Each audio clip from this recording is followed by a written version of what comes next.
Hey everybody, welcome back to Kratom Kingdom. This is going to be a very short video. I just want to explain what the hell is going on with my on again, off again presence online.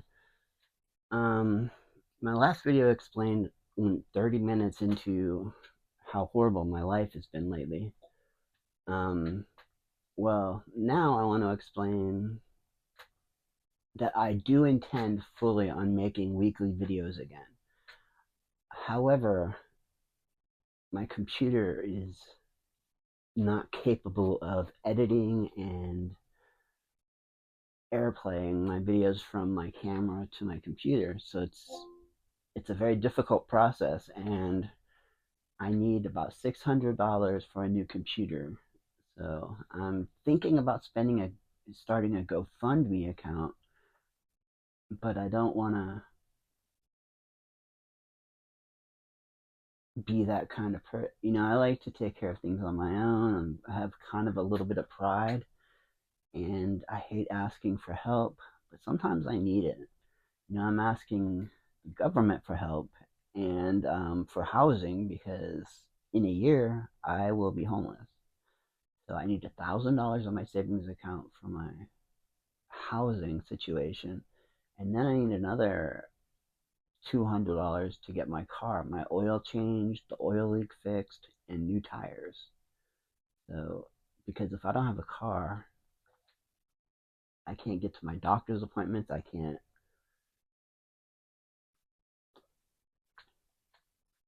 go to the grocery store to get I will be hopeless and totally alone. So I need a car. So I need to fix my car. I need a computer for $600, and a new camera would be really nice because my phone works well, but the sound quality isn't great. And I've got this new wireless microphone system here that connects to my phone, but it doesn't seem to be loud enough. And I do have a very low voice, and I do tend to mumble, and I'm not very loud because it's just my personality. I'm a very quiet person, always have been. Um, Drives my mom crazy because she's losing her hearing and she can't hear anything I say. And one of the major complaints that I get in my comments is that we can't hear you, man. Can you turn? If I had a new computer, I can add something called gain to it, which will pump up my volume above what I can pump it up to now. Because now I can pump it up 400%, but that doesn't seem to be enough. So I'm trying to speak louder and more eloquently or more articulate, I guess you could say. And I hope it's working. I hope the last video you could hear me. I hope this video you can hear me. But so that's my situation. I am not giving up on. Somebody complained about my chair squeaking.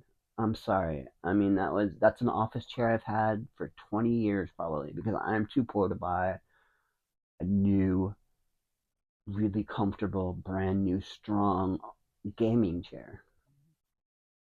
I'm 50, middle aged, living on an under $1,000 a month, taking care of my mom, using half of my paycheck to pay for her food, the utilities, and my ungrateful nephew that lives here, taking care of his utilities as well. The guy that wants me kicked out of this house, when I leave, he's going to learn how much I was actually contributing to his lifestyle because he's going to have to pay for utilities because my mom can't do it on her own and buy food. And my sister's idea is, well, I'll just cook for you, mom. She lives across the street, but I don't trust that she's going to bring her food for dinner every night. And my mom's going to be left alone because when my nephew works, she sits in the living room playing on Facebook and watching reruns of Criminal Minds and just alone. And I hate that she's alone. She doesn't deserve it. She raised me since I was a baby. I was a really hard baby to raise. I was born breech, so I had a cone head, which probably caused some of my brain damage at a young age. And through our life, my biological father was abusive, So my mom kicked him out and married a really, really good man who took care of us, but he was very loud and very violent. He could be towards others. And he scared the shit out of me, which caused me to have a low self esteem and being poor as a kid. Nobody wants to do that, because you're different from everybody else. So when I grew up and I went to college, I got a job where I was not poor anymore. I could afford things. I bought new cars, I bought new phones, I bought new clothes, and I still had money left over to save. And I did. I bought houses, many houses, and everything was great. And then I had the stroke, and everything changed. I went back to being that poor little kid that I was growing up. Not only that, but poor and disabled, with no friends, no family, no help. I'm all alone in the world. No one, I mean, the only people that help me are you guys. You guys have sent me Kratom, which has been amazing because I didn't have to pay for it last month or this month. Next month, I'm going to have to buy it again because I'm unfortunately getting down to the low under half of the my containers. I'm trying to drink less kratom because I do consume too much of it, and I've been compensating with drinking coffee, which coffee is not good for my anxiety. Kratom is good for my anxiety, and I'm gonna run out of antidepressants in probably 7 or 8 days, and then I'm gonna depend on kratom to facilitate more serotonin reuptake inhibitors. I mean, it's gonna help me stay not depressed. The last time I was off of my antidepressant, I tried to kill myself, and I don't want to go there again because I don't want to end up in a hospital because the hospital's 75 miles away from my house, and no one can pick me up. My mom can't drive, and my sister won't pick me up. My nephews won't pick me up. I would have to take an Uber 75 miles. Do you know how much money that's going to cost me? And I don't have it. I'm poor. Right now in my bank, I've got $50 on my savings account and $49 on my checking account. And I've got to buy food, kratom, sugar, lemon, pay my Amazon Prime bills. Had to pay for that new chair because mine squeaked too much for my videos and it's horribly uncomfortable. So now I'm sitting on a kitchen chair, which is terribly uncomfortable. And but I have you guys, and you guys make me incredibly happy. I would not. You guys give me a purpose, and I love you guys for it. All you Cratomites that have been with me from the beginning, Slushies, Logo, Tamara. I mean, CW, GP. I mean, you guys mean everything to me.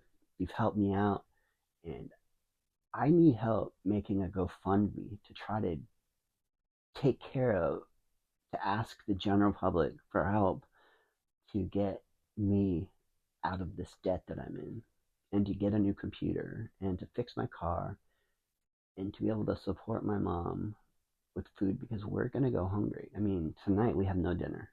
I'm going to have kratom for dinner tonight. We have no food for dinner tonight. I had no breakfast, no lunch. So, but that's what happens when you're poor. At least I have a bed. This is my bed. This is my entire bedroom.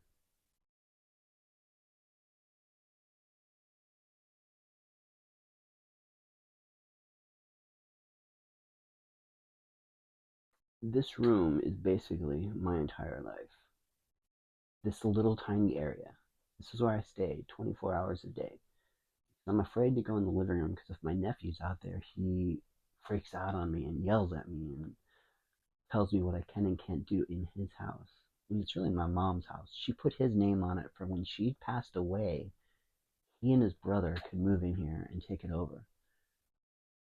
But him being him and a self entitled little spoiled brat, he is claiming it's his house now and he can make the rules. And he can kick me out anytime he wants. And my mom is not totally all there. I mean, since my father died, she died. And I'm afraid she's starting early senility. Or not early, I mean, she's 75. But I think she's starting to get dementia because she gets mad at me and says, yes, it is Jared's house. He does own the house. I'm like, wait a minute, 2 minutes ago you just told me that you owned the house and that you wouldn't kick me. Well, I'm not feeling very good now, Chris. I'm feeling like I could die at any minute. So you've got to find a place to live. But I don't want you to leave because then no one's going to be here to take care of me. So I'm in a really hard situation. I need to take care of myself. And if that means leaving my mom, she made the decision to not give the house to me so that I had a place to live for the rest of my life that I could have afforded. I mean, the mortgage is $400 a month. I could easily have afforded that and get a roommate and pay for the utilities. I mean, it would have been no problem at all. But I'm the screw up who screwed up my life because I had a stroke and nobody trusts me. So she didn't think that I could handle the responsibility of a house. So she gave it to my 24-year-old autistic nephew who has never had a responsibility for anything in his life. Every problem he's ever gotten into, my mom and dad have helped him out of it as his grandparent. So he's never had to worry about anything. When he does worry, he freaks out, loses his temper, and last time he was responsible for something, he ripped his door off the hinges of his own house, of his own bedroom. I mean, that's not responsibility. And now my mom is starting to realize that she made a big mistake, that she should not have signed the house over to him, that it should have gone to me and him, maybe. And he would have to live with me under my rules because I'm responsibility. I've lived on my own since I was 18 years old.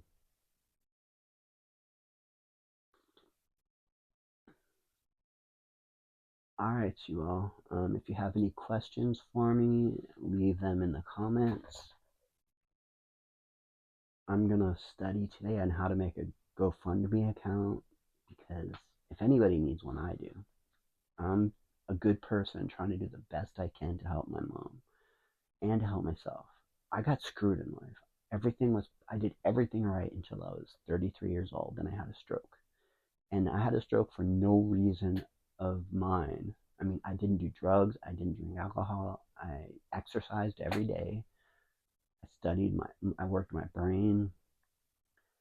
What the neurologist said was how if you had drank alcohol is a blood thinner and it might have helped you break clots. But because you abstained from all blood thinnings, I didn't take aspirin, I didn't take anything that was considered a poison to my body. I dealt with the pain and I dealt with life. I didn't need to drink. I didn't want to drink. Still don't want to drink. And so all that cleanliness of my body, my blood has a certain protein in it that causes blood clotting. It's happened on my entire biological abusive side. So it's another great thing he gave me. His mom died of a stroke. His dad died of a stroke. He died of a heart attack from a blood clot in his heart. And then I died of a stroke. But fortunately, it was only for like 45 seconds. But it was enough to put enough brain damage in my brain, not getting oxygen to it, that messed me up permanently. I'm praying for Elon Musk and his Neuralink to fix some of the problems I have in my brain, to reestablish normal serotonin levels and normal melatonin levels so I can sleep without sleeping pills. And so that my anxiety, I can control it by exercising. You know how hard it is to exercise with one leg? I mean, I can't walk fast. I can't lift weights because my left arm won't do it. And my right arm is amazingly strong. I can still lift the same amount of weight with one arm, with my right arm, than I could before with two arms. It's amazing how strong I got because I had to use my one arm. And I never asked for help, so I had to do things figure it out on my own. my memory is horrible, horrible, horrible. So, which makes working at a job like teaching, where you've got to remember what you're teaching. I mean, I had to take a test called the Praxis in order to get my teaching license, and it went over everything that you've learned from kindergarten until 12th grade. The Spanish American War, the dates of the Spanish American Wars, and for some reason I knew all that stuff when I took the Praxis, and that was before my stroke. So then after I had my stroke, I passed the Praxis, I had all my degrees, and I did my student teaching, and I got my license after my stroke, which was amazing. And I taught for a year after my stroke. And apparently, I didn't do such a good job because they didn't renew my contract, which devastated my ego because I was a person that thought I walked on water. And my psychology professor told me, "Yeah, Chris, we saw you as the smartest guy in the psychology department. You were gonna work on your PhD for sure. We knew it, and we were gearing you towards that. You were my TA your sophomore year, which doesn't happen. Undergrads are never TAs. It's always a grad student." And I was a TA in statistics and probabilities of psychology, which was not an easy class at all because math, I don't have a mathematical brain.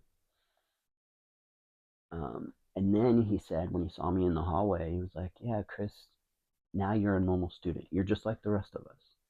You have to study. You have to study hard. Things don't come to you easy anymore. Now you have to learn how to swim like the rest of us. You can't walk on water anymore."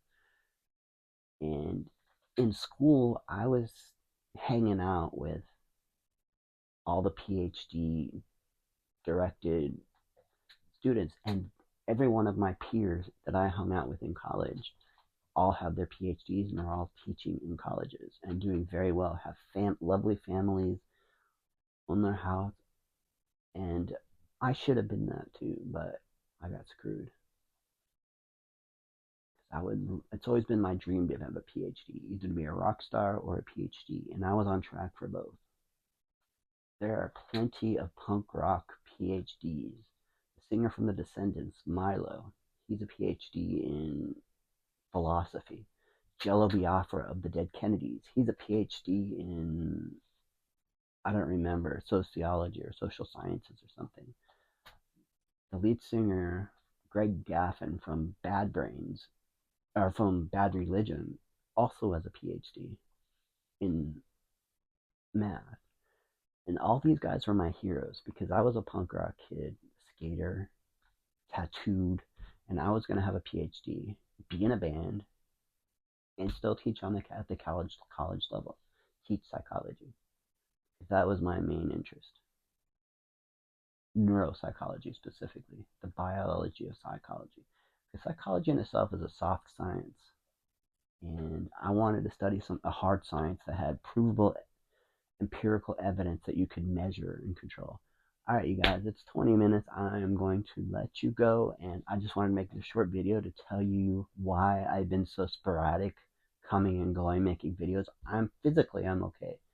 I have a seizure disorder, and when I get too anxious, when my family makes me too anxious, when I don't have enough money to pay a bill, I have panic attacks, which triggers my seizures. I don't have epilepsy. I have called anxiety seizure disorder. There's some technical name for it, but I take medicine for it, but I need to take anti-anxiety medications, or I need to have my life where I have no anxiety. Then I don't have seizures. Never a problem, and I can go years without a seizure. But as soon as this trip happened with my family, and they said they don't care if I live or die, and they beat me up in the living room floor in front of my whole family and kicked me when I was laying on the ground and told me they would kill me if I ever came back over again. I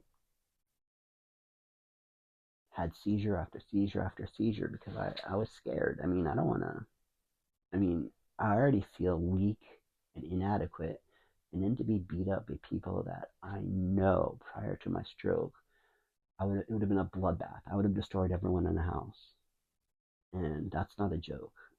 I mean, I was a very violent young kid because of the punk rock scene, because of straight edge, because of the gangs I was associated with, and I changed my entire life.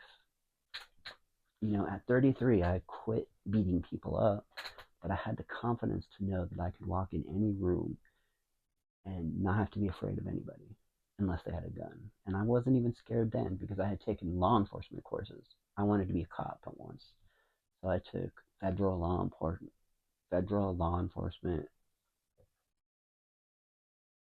classes. It's called FLETC. And I did get my degree to be a federal cop. FBI. I mean, I got my federal shooting certification, and I hate guns. I got my federal physical fitness. I had my federal physical fighting certificates. I had my shooting certificates. And again, there was nothing I couldn't accomplish at the time. All right, you guys, I love you all. If you have any questions for me, if you could give me any advice on how to make a GoFundMe class, let me know. Thank you. I love you all. Peace out.